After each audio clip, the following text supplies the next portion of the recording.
ನಮಸ್ಕಾರ ಸ್ನೇಹಿತರೆ, ಇವತ್ತು ರೇಣುಸ್ ಕಿಚನ್ನಾಗ ಅವಲಕ್ಕಿ ರೆಸಿಪಿ ತಂದೀನಿ. ರೆಗ್ಯುಲರ್ ಆಗಿ ಎಲ್ಲರ ಮನ್ಯಾಗ ಅವಲಕ್ಕಿ ಮಾಡಿರ್ತಾರೆ. ಆದ್ರೆ ನಾನು ಹೇಳೋ ಥರ ಒಂದು ಬಾರಿ ಟ್ರೈ ಮಾಡಿ ನೋಡಿ, ಇದು ನಿಮಗೂ ಇಷ್ಟ ಆಗುತ್ತೆ ಅನ್ಕೋತೀನಿ. ಹಾಗಾದ್ರೆ ಬರ್ರಿ ಅವಲಕ್ಕಿ ಹೆಂಗೆ ಮಾಡೋದು ಅಂತ ತಿಳಿಸ್ಕೊಡ್ತೀನಿ. ಈಗ ಇಲ್ಲಿ ಅವಲಕ್ಕಿ ಮಾಡೋಕೆ 50 ಗ್ರಾಮ್ನಷ್ಟು ಆಯಿಲನ್ನು ಬಿಸಿ ಮಾಡ್ಕೊಳಕ್ಕೆ ಇಟ್ಕೊಂಡೀನಿ. ಅವಲಕ್ಕಿ ಎಲ್ಲರ ಮನೆಯೊಳಗೂ ಕಾಮನಾಗಿ ಮಾಡ್ತೀರಿ. ಆದರೆ ಬೋರಿಂಗ್ ಅವಲಕ್ಕಿನೂ ಇಂಟ್ರೆಸ್ಟಿಂಗ್ ಆಗಿ ಟೇಸ್ಟಿಯಾಗಿ ಹ್ಯಾಂಗೆ ಮಾಡೋದು ಅಂಥೇಳಿ ನೋಡ್ಕೊಳ್ಳೋಣ ಬರ್ರಿ. ಈಗಿಲ್ಲೇ ಆಯಿಲ್ ಅಂತೂ ಫುಲ್ ಬಿಸಿಯಾಗೈತಿ. ಒಂದಿಷ್ಟು ಶೇಂಗಾ ಕಾಳು ಹಾಕ್ಕೊಳತ್ತೀನಿ. ಮೊದಲೇ ಶೇಂಗಾ ಕಾಳು ಹಾಕ್ಕೋತೀನಿ. ಎದಕ್ಕಂದ್ರೆ ಶೇಂಗಾ ಕಾಳು ಹಾಕಿದ ಕೂಡಲೇ ಈ ಸದ್ಯ 1 ಟೀ ಸ್ಪೂನ್ ಅಷ್ಟು ಸಾಸಿವೆ ಹಾಕ್ತೀನಿ. ಸಾಸಿವೆನೂ ಅರಳೆಳಾಗ್ತಾವೀಗ.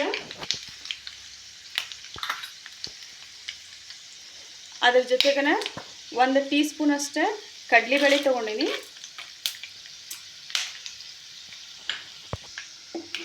ಈಗ ಇವನ್ನೆಲ್ಲ ಸ್ವಲ್ಪ ಕರೆಕ್ಟಾಗಿ ಮಿಕ್ಸ್ ಮಾಡ್ಕೊಳ್ಳೋಣ.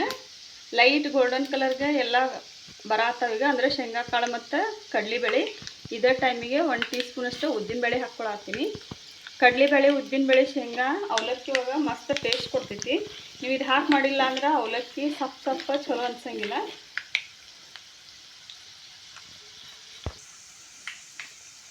ಇಲ್ಲೇ ಉದ್ದಿನಬೇಳೆನೂ ಸ್ವಲ್ಪ ಲೈಟ್ ಗೋಲ್ಡನ್ ಕಲರ್ ಬರತ್ತಾವು. ಇದೇ ಟೈಮಿಗೆ ಈಗ 1 ಟೀ ಸ್ಪೂನ್ ಅಷ್ಟು ಜೀರಿಗೆ ಹಾಕ್ಕೋತೀನಿ. ಒಗ್ಗರಣೆಗೆ ಒಂದು ದೊಡ್ಡ ಉಳ್ಳಾಗಡ್ಡಿ ಹೆಚ್ಚಿಟ್ಕೊಂಡಿನಿ, ಒಂದು ದೊಡ್ಡ ಟಮಾಟಿ ಹೆಚ್ಚಿಟ್ಕೊಂಡಿನಿ, ಸ್ವಲ್ಪ ಕೊತ್ತಂಬರಿ, ಒಂದಿಷ್ಟು ಕರಿಬೇ, ಅನಂತರ 4 ಮೆಣಸಿನ್ಕಾಯಿ ಹೆಚ್ಚಿಟ್ಕೊಂಡಿನಿ. ಇಲ್ಲಿ ಶೇಂಗಾ, ಕಡಲೆಬೇಳೆ, ಉದ್ದಿನಬೇಳೆ ಲೈಟ್ ಗೋಲ್ಡನ್ ಕಲರ್ ಬಂದಾವೀಗ. ಇದೇ ಟೈಮಿಗೆ ಈಗಿಲ್ಲೇ ಒಂದಿಷ್ಟು ಕರಿಬೇ ಹಾಕ್ತೀನಿ. ಕರಿಬೇ ಹಾಕೋದಕ್ಕೆ ಸ್ವಲ್ಪ ಎಣ್ಣೆ ಸಿಡಿತೈತಿ, ಸ್ವಲ್ಪ ಹುಷಾರಿಂದ ಹಾಕೋರಿ. ಹೊರಗಡೆ ಎಲ್ಲ ನಾವು ಅವಲಕ್ಕಿ ತೊಗೊಂಡಾಗ ಸ್ವಲ್ಪ ಡಿಫ್ರೆಂಟ್ ಟೇಸ್ಟ್ ಬಂದಿರ್ತಾವೆ ಅವಲಕ್ಕಿ. ಯಾಕಂದ್ರೆ ಅವರು ಲಾಸ್ಟಿಗೆ ಈ ಟೈಪ್ ಪುಟಾಣಿ ಹಿಟ್ಟನ್ನು ಹಾಕ್ಕೊಂಡಿರ್ತಾರೆ. ಅದಕ್ಕೆ ಅದು ಸ್ವಲ್ಪ ಟೇಸ್ಟ್ ಚೇಂಜ್ ಬಂದಿರ್ತೈತಿ ಮತ್ತು ಮಸ್ತ್ ಟೇಸ್ಟೂ ಬರ್ತೈತಿ. ಈಗ ಪಲ್ಯ ಬೆಂದೈತಿ, ಗ್ಯಾಸನ್ನು ಆಫ್ ಮಾಡ್ಕೊಳತ್ತೀನಿ. ಇಲ್ಲಿ ನಾನು 1 ಪಾವು kg ಅಷ್ಟು ಮೀಡಿಯಮ್ ಸೈಜ್ ಅವಲಕ್ಕಿ ತೊಗೊಂಡಿನಿ.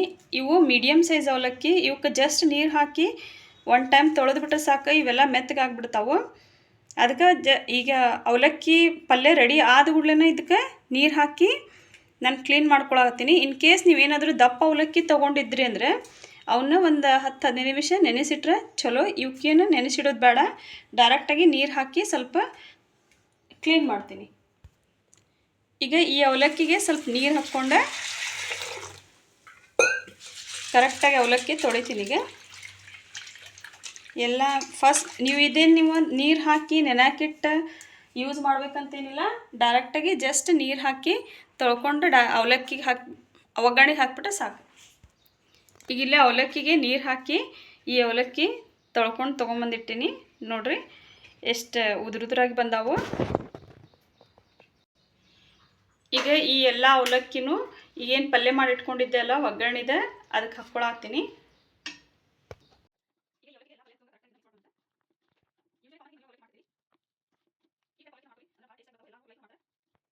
ಈಗ ಈ ಅವಲಕ್ಕಿ ಎಲ್ಲ ಕರೆಕ್ಟಾಗಿ ಮಿಕ್ಸ್ ಮಾಡ್ಕೊಳತ್ತೀನಿ. ಅಂದರೆ ಎಲ್ಲ ಪೂರ್ತಿ ಅವಲಕ್ಕಿಗೂ ಪಲ್ಯ ಹತ್ಬೇಕು, ಆ ಟೈಪ್ ಮಿಕ್ಸ್ ಮಾಡ್ಕೊಳ್ಳೋಣ. ಯೂಶ್ವಲಿ ಎಲ್ಲರ ಮನೆಯೊಳಗೂ ಅವಲಕ್ಕಿ ಮಾಡ್ತಾರೆ. ಅವಲಕ್ಕಿ ಮಾರ್ನಿಂಗ್ ಟಿಫನ್ಗೆ ಒಳ್ಳೆ ರೆಸಿಪಿ ಅಂತ ಹೇಳ್ಬೋದು. ಆದರೆ ಈ ಟೈಪ್ ಮಾಡಿರಿ, ಈ ಟೈಪ್ ಅವಲಕ್ಕಿ ಮಾಡೋದ್ರಿಂದ ಎಲ್ಲರೂ ಇಷ್ಟ ಮಾಡಿ ತಿಂತಾರೆ. ಇದಕ್ಕೆ ಬೇಕಂದರೆ ನೀವು ಮೇಲ್ಗಡೆ ಸ್ವಲ್ಪ ಕೊಬ್ಬರಿನೂ ಹಾಕ್ಕೊಂಡು ತಿಂದರೆ ಟೇಸ್ಟ್ ಅನ್ನಿಸ್ತೈತಿ. ಇಲ್ಲಿ ನಮ್ಮ ಮನೆಯೊಳಗೆ ಕೊಬ್ಬರಿ ಇಷ್ಟ ಮಾಡೋಂಗಿಲ್ಲ, ಅದಕ್ಕಂತೇಳಿ ನಾನು ಕೊಬ್ಬರಿ ಹಾಕಕತ್ತಿಲ್ಲ. ಈಗ ಅವಲಕ್ಕಿ ಎಲ್ಲ ಕರೆಕ್ಟಾಗಿ ಮಿಕ್ಸ್ ಮಾಡ್ಕೊಂಡೀನಿ. ಫ್ಲೇಮನ್ನು ಹೈ ಮಾಡೀನಿ. ಹೈ ಫ್ಲೇಮ್ ಒಳಗೆ ಇಟ್ಕೊಂಡು ಈಗ ಇದನ್ನು ಸ್ವಲ್ಪ ಬಿಸಿ ಮಾಡ್ಕೊತೀನಿ. ಇದೇ ಟೈಮಿಗೆ 1 ಟೀ ಸ್ಪೂನ್ ಅಷ್ಟೇ ಪುಟಾಣಿ ಹಿಟ್ಟು ಹಾಕ್ಕೊಳತ್ತೀನಿ. ಈಗ ಆಲ್ರೆಡಿ ನಾನು ಒಗ್ಗರಣೆಗೂ ಸ್ವಲ್ಪ ಪುಟಾಣಿ ಹಿಟ್ಟು ಹಾಕೀನಿ. ಮೇಲ್ಗಡೆ ಅವಲಕ್ಕಿಗೂ ಸ್ವಲ್ಪ 1 ಟೀ ಸ್ಪೂನ್ ಅಷ್ಟು ಪುಟಾಣಿ ಹಿಟ್ಟು ಹಾಕತ್ತೀನಿ. ಅಂದರೆ ಅವಲಕ್ಕಿ ಟೇಸ್ಟಾಗಿ ಬರ್ತಾವೆ, ಆಮೇಲೆ ಕಲರ್ನೂ ಚಂದ ಬರ್ತಾವೆ.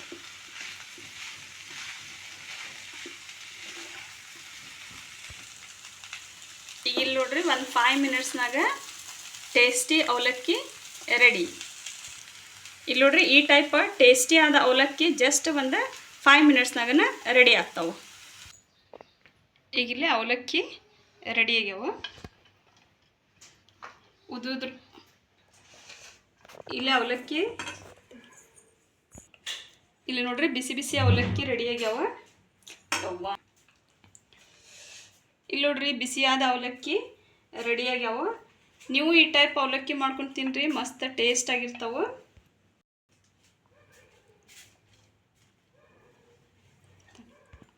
ಇಲ್ಲಿ ನೋಡ್ರಿ ಬಿಸಿಯಾದ ಅವಲಕ್ಕಿ ರೆಡಿ ಆಗ್ಯಾವು. ಈ ಟೈಪ್ ನೀವು ಬೆಳಗ್ಗೆ ನಾಷ್ಟಕ್ಕೆ ಅವಲಕ್ಕಿ ಮಾಡಿದ್ರೆ ಎಲ್ಲರೂ ಇಷ್ಟ ಮಾಡಿ ತಿಂತಾರೆ ನೋಡಿ. ಮಸ್ತ್ ಟೇಸ್ಟ್ ಆಗ್ಯಾವ ಅಂತ ಅನ್ಸಾತೈತಿ. ಟೇಸ್ಟ್ ಮಾಡಿ ನೋಡೋಣ. ಈಗ ಟೇಸ್ಟ್ ಮಾಡೋಣ.